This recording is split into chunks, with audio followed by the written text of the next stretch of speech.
Hi there, everyone. Dr. Benedetto coming at you today with another short little health video. Hopefully everyone's enjoying these. I have fun doing them. And today we're going to talk about something maybe a little outside the box for most. It's something that we see here in the office every day. And it's something that I've been running into a lot of lately with patients coming in with symptoms from this. So I want to touch on it. As you can see by the title of this video, many of you have heard of the phenomenon of leaky gut, where there's a breakdown in the lining of the digestive tract, right? And then that allows things to get into our bloodstream that shouldn't be there, and then kind of sets up a whole cascade of events that can lead to all kinds of systemic illnesses and autoimmune diseases and all that kind of stuff. But what I want to talk about today is the phenomenon of something that's we've seen clinically for a long time in the office, but starting to pop up in a lot of the research and the literature, and that's a phenomenon of leaky brain.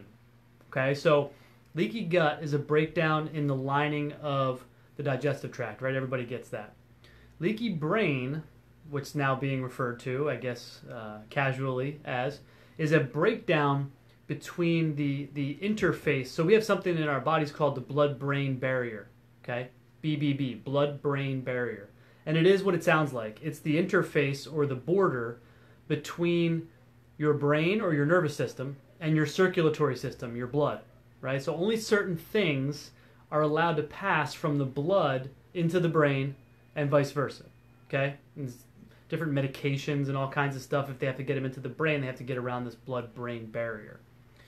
Well, what we're seeing here, and I just came across another article from 2018, so October, so not even a year ago, from the journal called Microorganisms, investigating this phenomenon even further, right? So what happens is we're seeing a correlation that if somebody has leaky gut, then they a lot of times will end up with leaky brain or a breakdown in this blood-brain barrier, the same way that they get a breakdown in the digestive barrier. So what does this mean? It means that a lot of times, maybe due to food, they're looking at it in this study with celiac disease patients, and they saw it for sure. So now they're looking at maybe other types of patients that don't have celiac disease, like gluten sensitivities and things like that.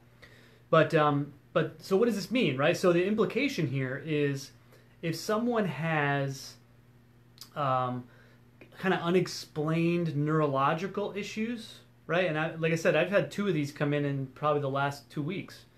Just weird stuff, like all these, all over my body. I feel this numbness, tingling stuff. It just started out of the blue. I got headaches all of a sudden, migraines. I'm getting all this weird, neurological stuff, brain stuff, right? Brain fog, all those kinds of things. This is something that should be investigated, right? Especially if they can't find a cause. Like, you're going to all these different doctors, getting all this blood work done. It's like nobody can find out what's going on here, but this stuff's getting worse, and I'm getting weak, and all these different kinds of things. My mood is changing, those kinds of things. Personality changes. This is something that should be looked at. You can test for it. I mean, we test for it. Most of your mainstream doctors don't, but there are tests out there that can be run to see, do I have leaky gut? Do I have leaky brain? Like, has my brain, blood-brain barrier been compromised? Something to consider. Something to consider. We've seen it, in the office, like I said, for a long time. It's starting to show up in the research and the literature a lot. Definitely something to put on the radar screen if you have some kind of unexplained neurological issues, or someone who does and they can't find any answers and they're not getting any solutions. So hopefully that was helpful today. If you have any comments, go ahead and comment below. If you have any questions, just reach out. We're always here. So leaky gut, leaky brain. Okay? Keep it on the radar screen. Have a great day, everyone.